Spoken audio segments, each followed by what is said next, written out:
Auditeurs, auditrices qui vous écoutent à travers le monde, par le fond d'espoir, votre étude arrive chez vous maintenant, Père Céleste. Dieu fort, puissant et grand dans le combat. Nous te remercions, Seigneur, parce que tu nous as gardés, tu nous as protégés. Maintenant, Seigneur, nous allons partager ta parole. Nous te demandons, Père Saint, d'éclairer notre intelligence afin que nous puissions partager ta parole. Parle, Seigneur, ton serviteur écoute. Non en vertu de mérite, mais au nom de Jésus, ton Fils, ton vie qui règne au siècle des siècles. Amen. Vous qui avez abonné à ma chaîne YouTube, Dieu va continuer à vous bénir. Je vous remercie. Je vous remercie parce que vous avez partagé mes études sur les réseaux sociaux, parce que vous avez fait des commentaires. Dieu va continuer à vous bénir. Votre étude biblique par le Fontaine d'espoir. Nous étudions les doctrines bibliques le lundi et le mercredi, le vendredi et le dimanche. Nous étudions ensemble le livre des Proverbes. Donc aujourd'hui, nous allons continuer avec une série d'études que nous commençons sur ce que la Bible enseigne sur le diable ou Satan. Donc aujourd'hui, comme nous avons annoncé que nous allons continuer avec un nouveau sujet sur la puissance du diable. Notre sujet pour aujourd'hui, c'est la puissance du diable. C'est ce que nous allons étudier aujourd'hui. Donc, pour commencer, Éphésiens 6, versets 11 et 12. Revêtez-vous de toutes les armes de Dieu, afin de pouvoir tenir ferme contre les ruses du diable. Car nous n'avons à lutter contre la chair et le sang, mais contre les dominations, contre les autorités, contre les princes de ce monde de ténèbres, contre les esprits méchants dans les lieux célestes. La puissance du diable. Revêtez-vous de toutes les armes de Dieu. C'est pour nous habiller avec toutes les armes, bon Dieu. Pour ça, pour nous capables de ferme contre la ruse diable. Parce que nous pas pour lutter contre la chair et le sang, ça veut dire contre le monde. C'est contre les dominations, contre les autorités, contre les princes de ce monde de ténèbres, contre les esprits méchants dans le lieu céleste. C'est contre ça qu'on a gourmé, mais c'est pas contre le monde. Première proposition, le diable a une puissance infiniment plus grande que celle de l'homme qui est chair et sang. Diable a une puissance infiniment plus grande que puissance qui chair et sang. Donc il a sous ses ordres des êtres dont la puissance et l'autorité sont telles qu'on les nomme les principautés, les dominations, les princes de ce monde, les esprits méchants qui sont dans les lieux célestes. Le combat que nous avons à livrer est terrible, est extrêmement terrible. Donc, ne l'envisageons pas à la légère. Pas prendre combat ça à la légère, combat que nous avons mené contre le prince de ce monde. Ne pas un combat, n'est-ce pas, que nous devons prendre à la légère. Ne pas un combat que nous devons envisager à la légère. Pour continuer, donc, Luc 11, verset 14, 18. Jésus chassa un démon qui était muet. Lorsque le démon fut sorti, le muet parla. La foule fut dans l'admiration. Béni soit l'Éternel. Mais quelques-uns dirent, c'est pas Belzébul, le prince des démons, qu'il chasse les démons. Le Belzébul, c'est le prince des démons. Le prince des démons s'appelle Belzébul. Le prince de ce monde s'appelle Satan. Donc Satan c'est chef. Ok, Belzébul lui-même, à l'ex-6e, c'est prince des démons. Le prince des démons s'appelle Belzébul. C'est pas Belzébul, le prince des démons, qu'il chasse les démons.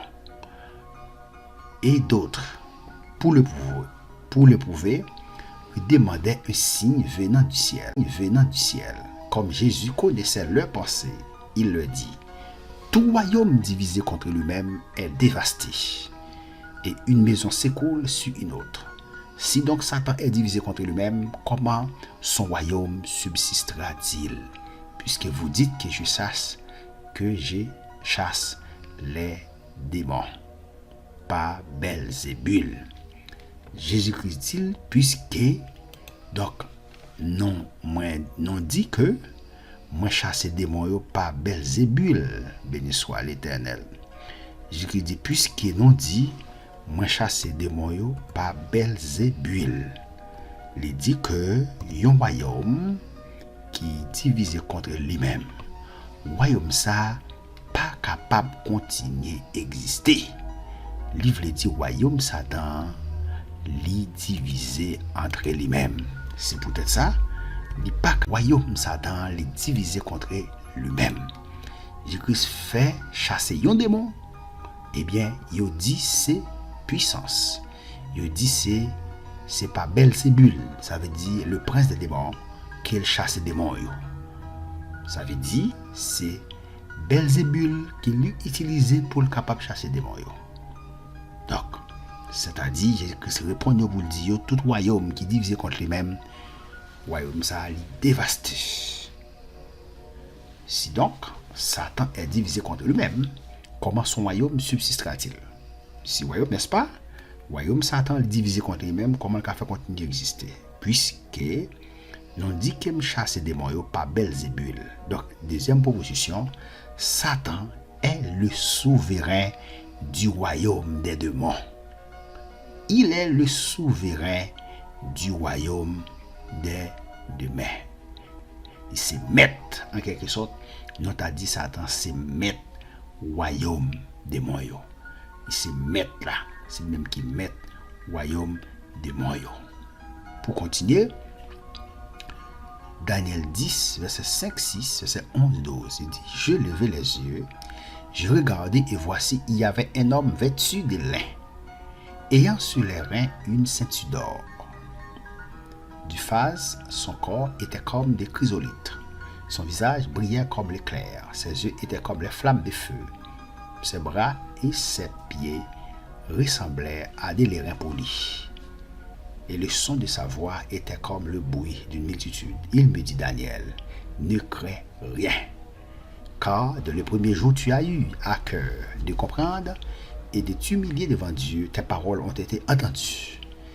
Et c'est à cause de ta parole, de tes paroles que je viens.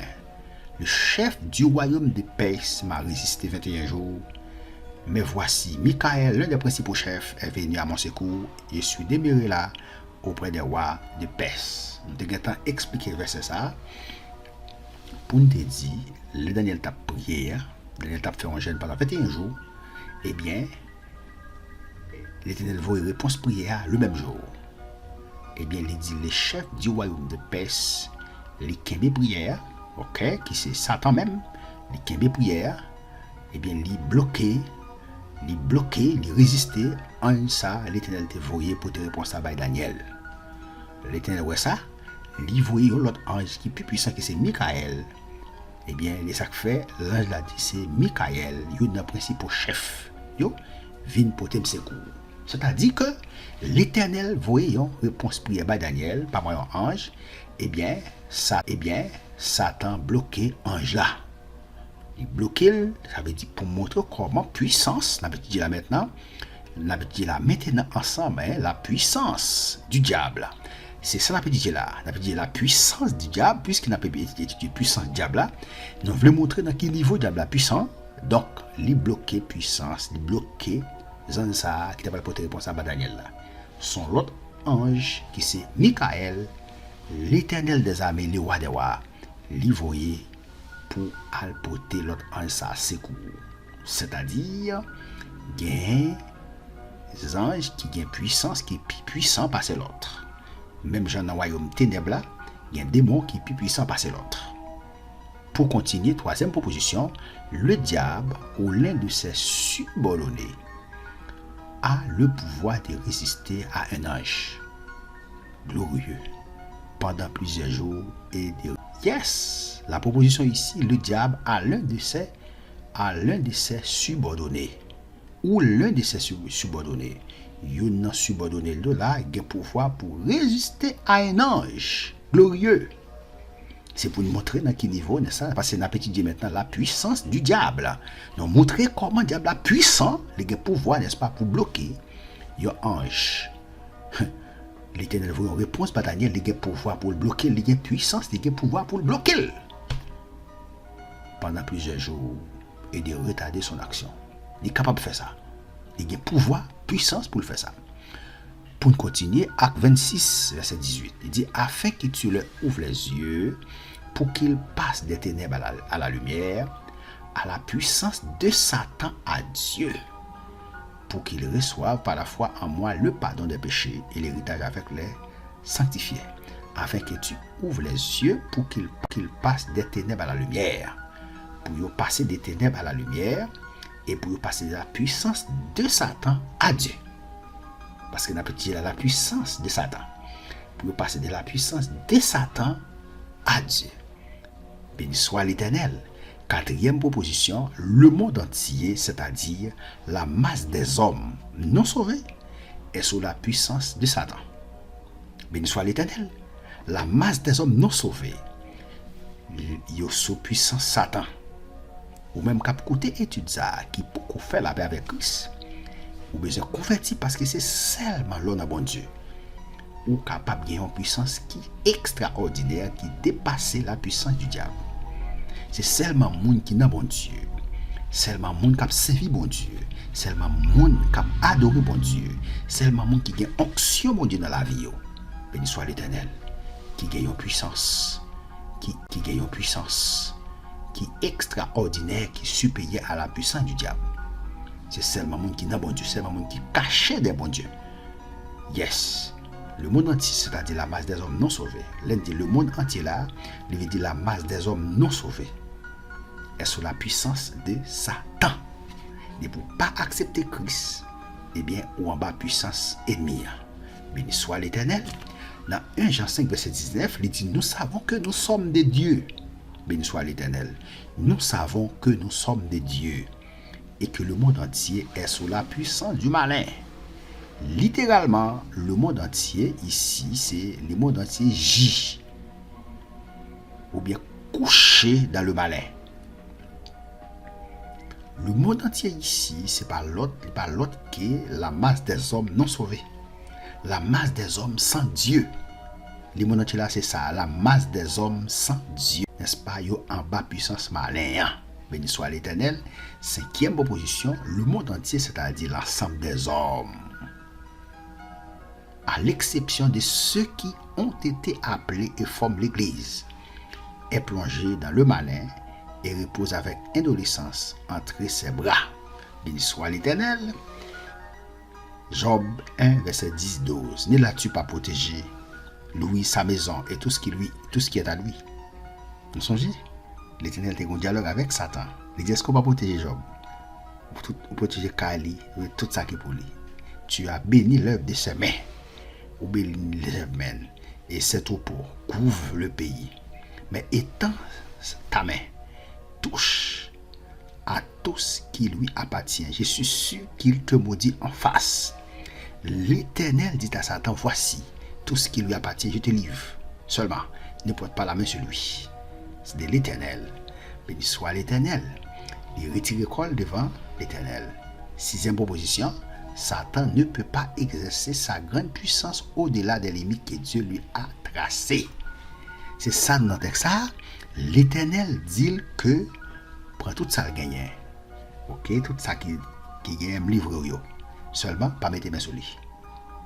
Satan retire l'école devant la face de l'Éternel. Maintenant, sixième proposition, Satan pas capable d'exercer, n'est-ce pas, grande puissance au-delà des limites que Dieu lui a tracées. Il n'est pas capable d'exercer puissance au-delà des limites. Bon Dieu bali. Limite bon Dieu bali, c'est là la prêté, le pape dépasser. Dieu est le Tout-Puissant. Dieu est El Shaddai. Béni soit l'Éternel. C'est ça que fait nous croyons dans bon Dieu, n'est-ce pas? Bon Dieu possède la toute puissance, il est omnipotent. il a tout pouvoir, il a tout autorité, il a tout pouvoir, il a toute autorité, il a toute puissance. Béni soit l'Éternel. Encore une fois de plus, que Dieu vous bénisse. Que Dieu vous garde, que Dieu vous protège. Si vous n'avez pas encore abonné, je vous encourage à vous abonner maintenant.